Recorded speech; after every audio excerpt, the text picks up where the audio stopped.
നമസ്കാരം, welcome to super notes. Okay, 2026 വരാനിരിക്കുന്ന degree ലെവലിലെ ഏറ്റവും പ്രധാനപ്പെട്ട നോട്ടിഫിക്കേഷനാണ് LSTI സെക്രട്ടറി അല്ലെങ്കിൽ പഞ്ചായത്ത് സെക്രട്ടറി നോട്ടിഫിക്കേഷൻ. ഈ നോട്ടിഫിക്കേഷന് വേണ്ടിയിട്ട് ഇപ്പോൾ മുതൽ എങ്ങനെയാണ് പ്രിപ്പയർ ചെയ്ത് തുടങ്ങാം? കാരണം ഡിഗ്രി ലെവലിന്റെ പ്രിലിംസ് പരീക്ഷ കഴിഞ്ഞു. കുറേ അധികം ഉദ്യോഗാർത്ഥികൾക്ക് ഒരുപക്ഷെ അവരുടെ പ്രതീക്ഷകൾ അസ്തമിച്ചിരിക്കാം, അവർ പ്രതീക്ഷിച്ചതുപോലെ പെർഫോം ചെയ്യാൻ പറ്റിയില്ലായിരിക്കാം. പക്ഷെ നിങ്ങളുടെ മുന്നിലേക്ക് ഒരു ഗസറ്റഡ് റാങ്ക് വരികയാണ്.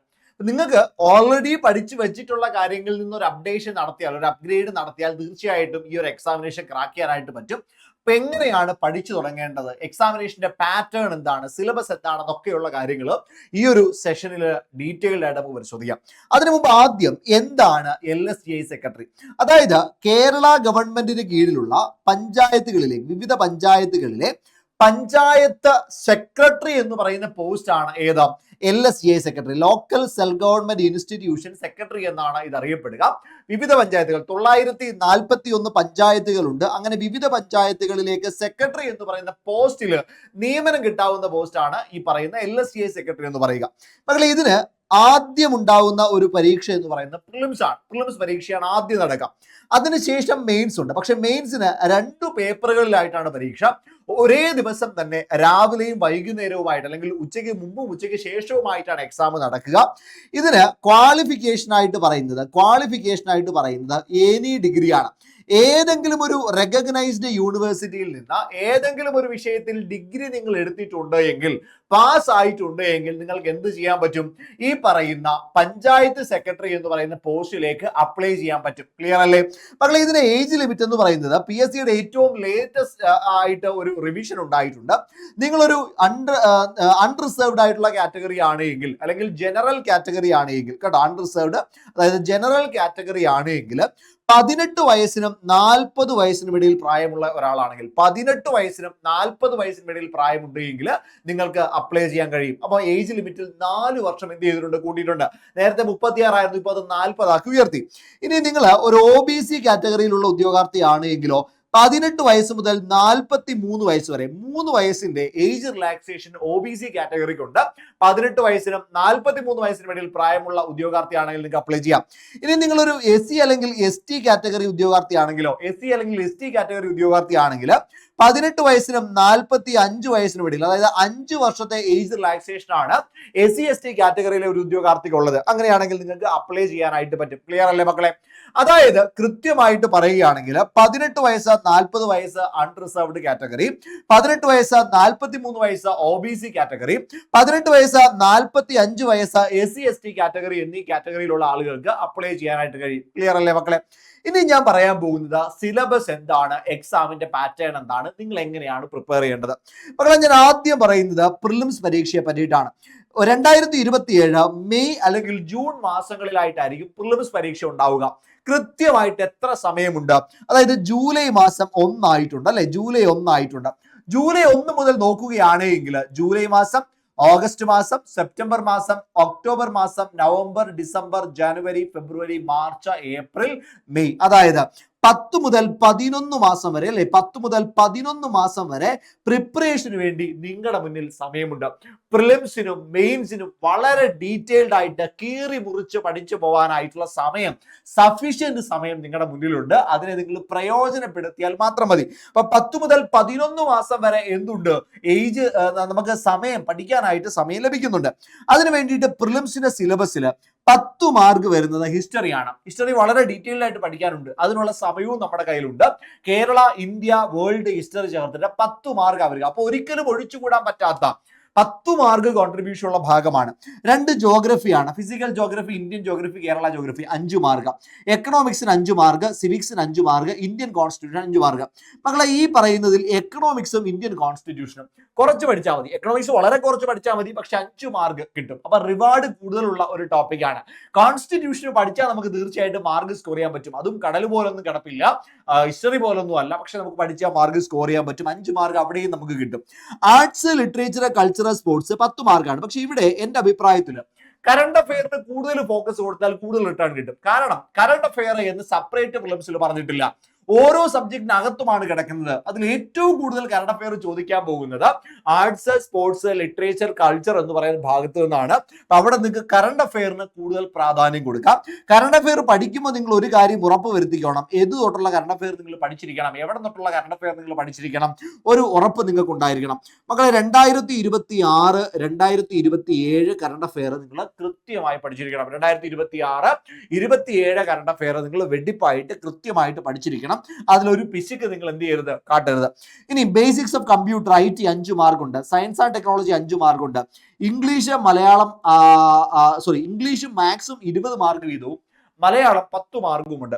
ഇതിൽ ഏറ്റവും കൂടുതൽ നമുക്ക് പഠിച്ചാൽ റിട്ടേൺ കിട്ടുന്ന ഒരു ഭാഗമാണ് 50 മാർക്കിന്റെ ഇംഗ്ലീഷ്, മലയാളം, മാത്സ്. അതിനോടൊപ്പം തന്നെ എക്കണോമിക്സിന്റെ 5 മാർക്കും കോൺസ്റ്റിറ്റ്യൂഷന്റെ 5 മാർക്കും, അങ്ങനെ ആകെ 60 മാർക്ക് പ്രോപ്പർ റിവാർഡുള്ള ഭാഗമാണ്. ബാക്കിയുള്ള ഭാഗം കൂടി പഠിച്ചെടുത്താൽ പ്രിലിംസ് നിങ്ങൾക്ക് സുഖമായിട്ട് ക്ലിയർ ചെയ്യാം. അതിനുള്ള സമയവുമുണ്ട്. പക്ഷെ പ്രിലിംസ് ആകരുത് മക്കളെ നിങ്ങളുടെ ഫസ്റ്റ് പ്രയോറിറ്റി. നിങ്ങളുടെ first priority just prelims cut off clear ചെയ്യാന്നുള്ളതാവരുത്. പകരം മക്കളെ മെയിൻസിൽ റാങ്ക് അടിക്കുക എന്നുള്ളതാണ്. അതുകൊണ്ട് നിങ്ങൾ മെയിൻസ് ഫോക്കസ് ആയിട്ട് പഠിക്കണം. മെയിൻസിലേക്ക് വരുമ്പോൾ സെപ്റ്റംബർ അല്ലെങ്കിൽ ഒക്ടോബർ മാസം എന്ന് പറഞ്ഞാൽ നിലവിൽ 10 മാസം നിങ്ങൾക്ക് പ്രിലിംസിന് വേണ്ടി കിട്ടും. അതിന്റെ കൂട്ടത്തിൽ തന്നെ ജൂൺ, ജൂലൈ, ഓഗസ്റ്റ്, സെപ്റ്റംബർ അല്ലേ, ഒരു 3 മാസം കൂടെ കിട്ടുകയാണ്. അതായത് ഒരു വർഷവും ഒരു മാസവും 13 മാസം നിങ്ങൾക്ക് എന്തിനു വേണ്ടി കിട്ടും, മെയിൻസിന് വേണ്ടി കിട്ടും. അപ്പോൾ പൂർണ്ണമായിട്ട് നിങ്ങൾക്ക് മെയിൻസ് പഠിച്ചു പോകാൻ പറ്റും. അതിൽ പേപ്പർ 2 ഒഴികെ നിങ്ങൾക്ക് കൃത്യമായിട്ട് പോകാൻ പറ്റും. പേപ്പർ 1 ജനറൽ സ്റ്റഡീസ് 100 മാർക്കാണ്. Paper 2 fundamentals of local governance and development, അതിനും 100 മാർക്കാണ്. ഇതിലെ പേപ്പർ 1 നിങ്ങൾ നോക്കിയേ മക്കളെ, ഹിസ്റ്ററി 10 മാർക്ക്. പ്രിലിംസിനും ഹിസ്റ്ററി 10 മാർക്ക് അല്ലേ, വ്യത്യാസം വല്ലതും ഉണ്ടോ? ഇല്ല. ഇനി നോക്കിയേ ജോഗ്രഫി 10 മാർക്ക്. ജോഗ്രഫി ഇവിടെ എത്രയായിരുന്നു? ഇവിടെ 5 മാർക്ക് ഉണ്ടായിരുന്നു, അവിടെ 10 മാർക്ക് ഉണ്ട്, റിവാർഡ് കൂടി. ഇന്ത്യൻ കോൺസ്റ്റിറ്റ്യൂഷൻ ഇവിടെ 15 മാർക്കിനുണ്ട് അല്ലെ, 15 മാർക്കിനുണ്ട്. ഇവിടെ എത്ര മാർക്ക് ഉണ്ടായിരുന്നു? 5 മാർക്കിനുണ്ടായിരുന്നു. അടുത്ത് നോക്കിയേ life science and public health, ഇവിടെ 10 മാർക്കുണ്ട്. നേരത്തെ നമ്മുടെ സിലബസിൽ ഉണ്ടായിരുന്നില്ല, പ്രിലിം സിലബസിൽ ഇല്ല. പ്രിലിം സിലബസിൽ ഇല്ലാത്ത 20 മാർക്ക് ഇവിടെ എക്സ്ട്രാ വരുന്നത് ഫിസിക്സ്, കെമിസ്ട്രി, ബയോളജിയാണ്. Physics, chemistry, biology. Then current affairs ഇവിടെ 15 മാർക്ക്. നമ്മളവിടെ arts, sports, literature, culture already പറഞ്ഞതാണ്. മാത്സിന് 10, ഇംഗ്ലീഷ് 10, മലയാളം 10, ഓൾറെഡി 50 മാർക്ക് പ്രിലിംസിന് കോൺട്രിബ്യൂഷൻ ഉള്ളതാണ്. ഇതിലെ മിക്ക ടോപ്പിക്കുകളും എവിടെ പഠിച്ചതാണ്? നമ്മൾ പ്രിലിംസിന് പഠിച്ചതാണ്, ശരിയല്ലേ? പ്രിലിംസിന് പഠിക്കുന്നതാണ്. അപ്പൊ പ്രിലിംസിന് പഠിച്ചാൽ പേപ്പർ 1 നിങ്ങൾക്ക് പ്രോപ്പർ ആയിട്ട് പഠിച്ചെടുക്കാൻ പറ്റും. പേപ്പർ 2വിന്റെ ഒരു 40% എങ്കിലും, പേപ്പർ 2വിന്റെ ഒരു 40% എങ്കിലും നിങ്ങൾക്ക് പ്രിലിംസിന് പഠിച്ച കാര്യങ്ങൾക്ക് വെച്ചിട്ട് നിങ്ങൾക്ക് എന്ത് ചെയ്യാൻ പറ്റും, അപ്ലൈ ചെയ്യാനായിട്ട് പറ്റും അല്ലേ? അപ്പം 200 മാർക്ക് ആകെ ഉള്ളതിൽ ഒരു 140 മാർക്കോളം നിങ്ങൾ ഓൾറെഡി പഠിച്ചത് തന്നെ ആയിരിക്കും. ഈ ഒരു റിയാലിറ്റി, ഈ ഒരു സത്യം മനസ്സിലാക്കി നിങ്ങൾ പഞ്ചായത്ത് സെക്രട്ടറി പരീക്ഷയ്ക്ക് വേണ്ടി പഠിക്കുക. പ്രിലിംസ് ക്ലിയർ ചെയ്യാൻ വേണ്ടിയിട്ടാവരുത് നിങ്ങളുടെ ശ്രദ്ധ. നിങ്ങൾ ഓട്ടോമാറ്റിക്കലി പ്രിലിംസ് ക്ലിയർ ആയിക്കോളും. മെയിൻസ് ക്രാക്ക് ചെയ്യുക എന്ന ലക്ഷ്യത്തോട് കൂടിയിട്ട് വേണം നിങ്ങൾ പഠിക്കാൻ. ആ രീതിയിൽ വേണം നിങ്ങൾ സിലബസിനെ ഡീകോഡ് ചെയ്യാനായിട്ട്. ക്ലിയർ അല്ലേ മക്കളെ?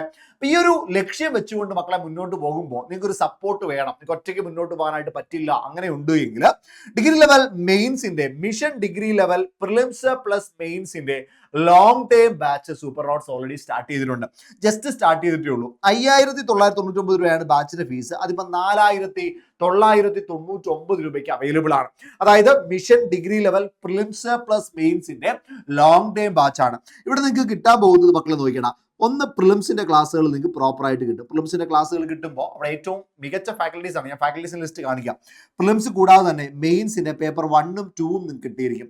അതിനോടൊപ്പം തന്നെ മക്കളെ ഇന്റർവ്യൂ ഗൈഡൻസ് വരെയുള്ള മുഴുവൻ സപ്പോർട്ടും സൂപ്പർ നോട്ട്സ് നിങ്ങൾക്ക് തന്നിരിക്കും. ആ രീതിയിലാണ് ഈ ബാച്ച് നമ്മൾ സെറ്റ് ചെയ്ത് വെച്ചിരിക്കുന്നത്. ആരൊക്കെയാണ് ഇവിടെ ക്ലാസ് എടുക്കുക, ഫാക്കൽറ്റി ടീം ആരൊക്കെയാണ് മക്കളെ? ഞാൻ എൻ്റെ തല ജസ്റ്റ് ഞാൻ ഇപ്പൊ ഇപ്പുറത്തോട്ടൊന്ന് വെച്ച് കഴിഞ്ഞാൽ നിങ്ങൾക്ക് അത് കാണാനായിട്ട് പറ്റും. ദാ ഇവിടെ കണ്ടോ കിടക്കുന്നത്, ഞാൻ എൻ്റെ തല ഒന്നുകൂടി ഒന്ന് ചെറുതാക്കാം. യെസ്, ഞാൻ ഒന്ന് ചെറുതാക്കിയിട്ടുണ്ട്. അപ്പൊ നിങ്ങൾക്ക് കുറച്ചുകൂടി നന്നായിട്ട് കാണാൻ പറ്റുന്നുണ്ടാവും. ഇവിടെ അമൽ സാറാണ് നമ്മുടെ ടീമിന്റെ ഒരു നട്ടൽ എന്ന് പറയുക. ജോഗ്രഫി എന്ന് പറയുന്ന സബ്ജക്ട് അരച്ച് കലക്കി കുടിപ്പിച്ച് നിങ്ങളെ കൊണ്ട് സെറ്റാക്കാനായിട്ട് സാറിന് പറ്റും. അപ്പൊ സാറിന്റെ ടീമാണ് നമ്മളെല്ലാവരും. ആ ഒരു ടീമിന്റെ ഇൻസ്പിറേഷനിലാണ് നമ്മൾ മുന്നോട്ട് പോകുന്നത്. എക്കണോമിക്സ് ഞാനാണ് കൈകാര്യം ചെയ്യുന്നത്. വലിയ കുഴപ്പമൊന്നുമില്ല, എക്കണോമിക്സ് എനിക്ക് എടുക്കാനായിട്ട് പറ്റും. തീർച്ചയായിട്ടും നിങ്ങൾക്ക് മാർക്ക് സ്കോർ ചെയ്ത് തരാൻ 5 മാർക്ക് നിങ്ങൾക്ക് കിട്ടാനുള്ളതൊക്കെ ഈ കഴിഞ്ഞ പ്രിലിംസിലൊക്കെ നമ്മൾ പഠിപ്പിച്ച ടോപ്പിക്കുകളിൽ നിന്ന് മാത്രമേ ചോദ്യങ്ങളുള്ളൂ. ആ രീതിയിൽ നിങ്ങളെ സെറ്റ് ചെയ്യിപ്പിക്കാൻ പറ്റും. മലയാളം നമ്മുടെ ആതിര മിസ് ആണ്, അതേപോലെ തന്നെ ഷിബു സാറ് മലയാളം കൈകാര്യം ചെയ്യുന്നുണ്ട്. കറണ്ട് അഫയേഴ്സിലേക്ക് വരുമ്പോൾ 2 ഫാക്കൽറ്റീസ് ഉണ്ട്. നമ്മുടെ കാർത്തിക മിസ്, നമ്മുടെ നെടുന്തൂൺ അല്ലെ, നിങ്ങൾ യൂട്യൂബിൽ കാണുന്ന കാർത്തിക മിസ്, അതുകൂടാതെ വൈഷ്ണവ് സാറും നിങ്ങൾക്ക് കറണ്ട് അഫയർ എടുക്കാനായിട്ടുണ്ടാവും, അവിടെ സ്ട്രോങ് ആക്കാം.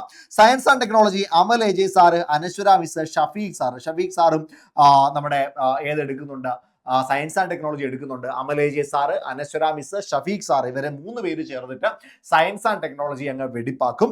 then ഇത് കൂടാതെ മാത്സ് ബിജയ് സാറ്, അതേപോലെ തന്നെ അരൂപ് സാർ, ഇവർ 2 പേരും കൂടി ചേർന്നിട്ടാണ് മാത്സ് കൈകാര്യം ചെയ്യുക. ഹിസ്റ്ററി നമ്മുടെ അല്ലിജ സാറാണ് കൈകാര്യം ചെയ്യുക. then English Prajeesh sir, constitution നമ്മുടെ ചന്ദ്രബാബു സാറാണ്, നല്ല കിട്ടിലൻ ഫാക്കൽറ്റിയാണ് ചന്ദ്രബാബു സാറാണ് അത് കൈകാര്യം ചെയ്യുക. ആർട്സ്, സ്പോർട്സ്, ലിറ്ററേച്ചർ, കൾച്ചർ നമ്മുടെ വൈഷ്ണവ് സാറും ആതിര മിസ്സും ഒക്കെ ചേർന്നിട്ടാണ് അത് കൈകാര്യം ചെയ്യുക. അപ്പൊ ഈ രീതിയിലുള്ള നല്ല സ്ട്രോങ് ഫൗണ്ടേഷൻ ഉള്ള ഒരു ഫാക്കൽറ്റി ടീമാണ്, എക്സ്പീരിയൻസ്ഡ് ടീമാണ് നിങ്ങൾ എന്ത് ചെയ്യാൻ പോകുന്നത്, ഈ ഒരു എക്സാമിന് വേണ്ടി നയിക്കാനായിട്ട് പോവുക.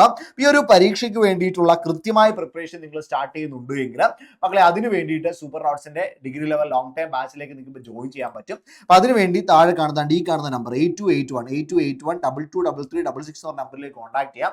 ഇനി അതല്ല എങ്കിൽ ഇവിടെ നമ്പർ ഉണ്ട് കേട്ടോ, 8281223366 നമ്പറിലേക്ക് കോൺടാക്ട് ചെയ്യാം. ഇനി അതല്ല എങ്കിൽ താഴെ ഒരു ഗൂഗിൾ ഫോം ഉണ്ടാകും, ആ ഗൂഗിൾ ഫോം ഒന്ന് ഫില്ല് ചെയ്തോടാം. ഇനി അതല്ലെങ്കിൽ സൂപ്പർ നോട്ട്സ് എന്ന് നമ്മുടെ ആപ്പ് സ്റ്റോറിലോ പ്ലേ സ്റ്റോറിലോ സെർച്ച് ചെയ്താൽ അവിടെ നിങ്ങൾക്ക് കാണാൻ പറ്റും, ആപ്പിൽ കയറി ഡയറക്റ്റ് ആയിട്ട് നിങ്ങൾക്ക് പർച്ചേസ് ചെയ്യാം. അപ്പം ഇനി സമയം ഒരുപാട് കളയരുത്, പെട്ടെന്ന് തന്നെ പ്രിപ്പറേഷൻ സ്റ്റാർട്ട് ചെയ്തോടാം, അടിപൊളിയായിട്ട് പഠിച്ചു പോകാം. അപ്പൊ നിങ്ങൾ നമ്മുടെ ബാച്ചിൽ ഉണ്ടാകും, ബാച്ചിൽ മുന്നോട്ട് കാണുമെന്ന പ്രതീക്ഷയിൽ അവസാനിപ്പിക്കുകയാണ്. നമുക്ക് ക്ലാസ്സിൽ കാണാം.